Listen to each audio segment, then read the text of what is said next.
Bom dia, Arimatea, bom dia, Gabriel, bom dia, Araújo, bom dia para você que está em casa, na maior audiência do Rádio Campinense do Horário.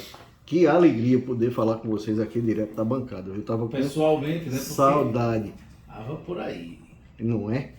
Muito bem, vamos aqui falar sobre pedras na vesícula.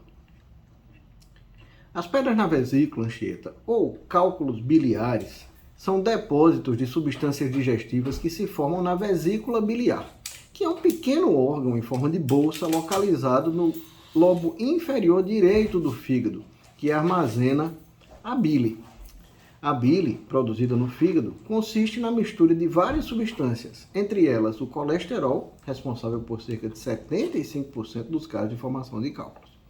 Alguns deles se alojam na vesícula biliar e não causam sintomas. Outros podem ficar presos no duto biliar e bloquear o fluxo de bile para o intestino. Essa obstrução provoca uma situação chamada cólica biliar, que se caracteriza por dor intensa no lado direito superior do abdômen ou nas costas. A crise de cólica persiste enquanto a pedra permanecer no duto. No entanto, muitas podem voltar para a vesícula ou ser empurradas para o intestino. Quando isso ocorre, a crise dolorosa diminui. E quais são os sintomas de pedra na vesícula? Alguns casos de pedra na vesícula podem ser assintomáticos, mas outros provocam dor intensa no lado direito superior do abdômen, que se irradia para a parte de cima da caixa torácica ou para as costelas. A dor normalmente aparece após alguma refeição, atinge um pico de intensidade e diminui.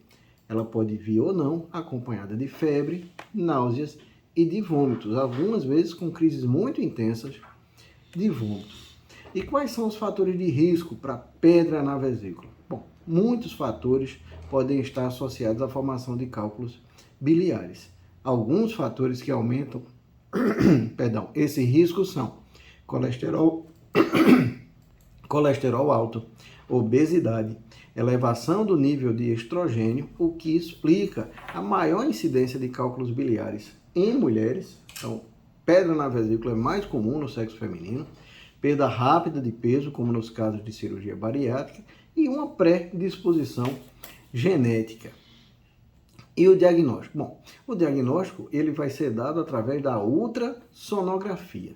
Né? Quando a pessoa está com uma crise na vesícula, com uma colecistite, que essa vesícula está inflamada, Gabriel, existe a suspeita clínica, né? Aquela dor localizada aqui, vamos dizer, para o ouvinte em casa entender direitinho, aqui do lado, embaixo das costelas do lado direito, uma dor que se irradia muitas vezes para o próprio ombro do paciente e que vem acompanhado de vômitos, tá?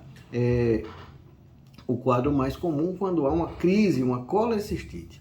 E qual é a recomendação? Bom, primeiro, procurar manter uma alimentação saudável, rica em fibras e com pouca gordura, porque alimentos muito gordurosos podem aumentar o colesterol e o colesterol alto pode levar aos cálculos biliares. Não fumar, procurar fazer atividade física para ter um controle do peso e consultar um médico se você tiver esses sintomas dolorosos que a gente descreveu, especialmente se tiver febre, náusea e vômitos. Era esse o recado de hoje. Pedras na vesícula são uma condição extremamente prevalente, muito comuns e que, graças a Deus, tem um prognóstico muito tranquilo. Em 99% dos casos, a solução é simples porque o tratamento é cirúrgico, não tem tratamento clínico, não tem remédio que resolva, mas o tratamento é cirurgia, uma cirurgia de pequeno porte, normalmente muito rápida, e com bons resultados. Claro que, como toda cirurgia, como todo procedimento cirúrgico, há as que complicam, é inevitável, há as que complicam. E claro também que se você tem uma crise muito grande, se é uma doença que já se arrasta há muito tempo, se esse cálculo migrou, saiu da vesícula para o duto biliar, como foi descrito aqui, ou se ele migrou, pior ainda, para o duto pancreático, que é ali pertinho, pode acontecer um quadro chamado pancreatite e esse sim é bastante grave, tá? Então era esse o recado de hoje, mandando um abraço especial